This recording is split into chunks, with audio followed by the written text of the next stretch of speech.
Vamos a ver el generador simple. La figura 29.7 muestra una versión simple de un alternador, un dispositivo que genera una FEM.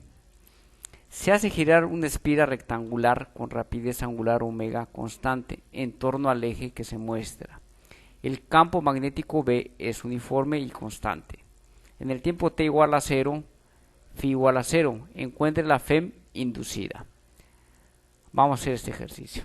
Tenemos que el flujo debido a la espira va a ser B por A por el coseno de phi, donde el coseno de phi es el ángulo formado entre el campo magnético B y el vector de área de A. Vamos a revisar la figura. Aquí está la figura. Aquí está el campo magnético B. Este es el ángulo phi entre el vector de área y el campo magnético.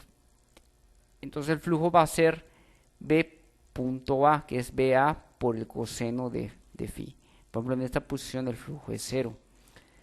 Como está moviendo a una velocidad angular omega, esto va a reproducir un movimiento senoidal del espira en torno al campo.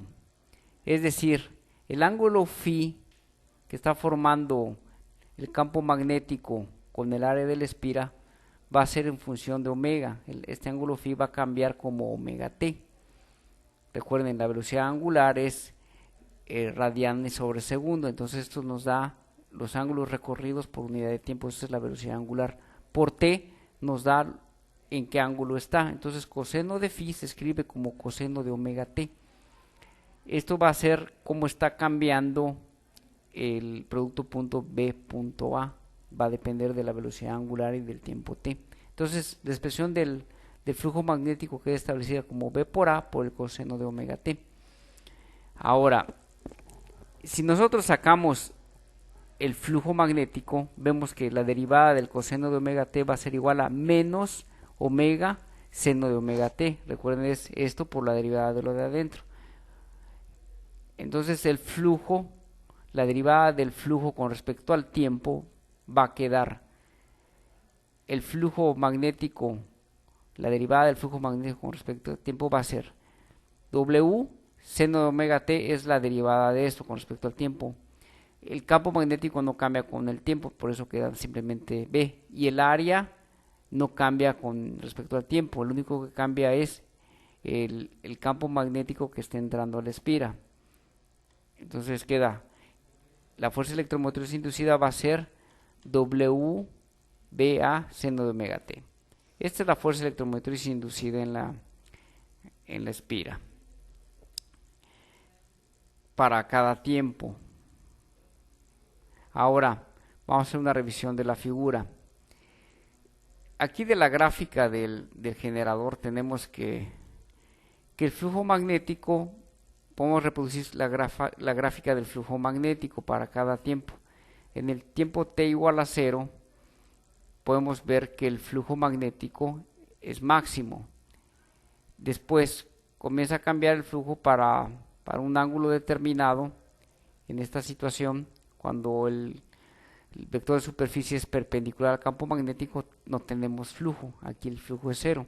Entonces, en otro instante, cuando tenemos otra vez esta posición de la espira, el flujo es máximo. Aquí tenemos entonces la gráfica del flujo magnético como función del tiempo. ¿Okay? Ahora, ¿cuál es la fuerza electromotriz? Es la derivada del flujo con respecto al tiempo. Eso no es más que la pendiente que existe, la recta pendiente a cada punto de la curva del flujo magnético. Esto va a ser la fuerza electromotriz. Esta es la derivada con el signo menos. La derivada del flujo magnético con respecto al tiempo va a ser esta gráfica, que es la derivada del flujo. Vean cómo cuando la pendiente de la recta, en este caso es 0, la derivada del flujo es 0. Eso quiere decir que la fuerza electromotriz es 0. Aquí está bien. Ahora otro punto donde el flujo es 0, la derivada del flujo es 0 es esta. Aquí tenemos la recta tangente 0, consecuentemente la fuerza electromotriz es 0. ¿Cuándo es máximo? Cuando la pendiente es máxima. Por ejemplo, aquí la derivada es negativa. Y como la ley de Faraday dice que la derivada del flujo con respecto al tiempo le cambian el signo, y esa va a ser la fuerza electromotriz inducida. Aquí tenemos el máximo cambio, tenemos la derivada es negativa, con el signo menos se hace positiva, y por eso la fuerza electromotriz es positiva y es máxima en este punto. ¿Cuándo es mínima la fuerza electromotriz? En este otro punto, aquí tenemos que la derivada aquí es positiva, con el signo menos esto se hace negativo y tenemos la fuerza electromotriz negativa máxima. Entonces vean cómo la aplicación de la derivada. Recuerden, si esta es la función coseno de teta, la derivada sería la función seno de teta, como concuerda con la ecuación.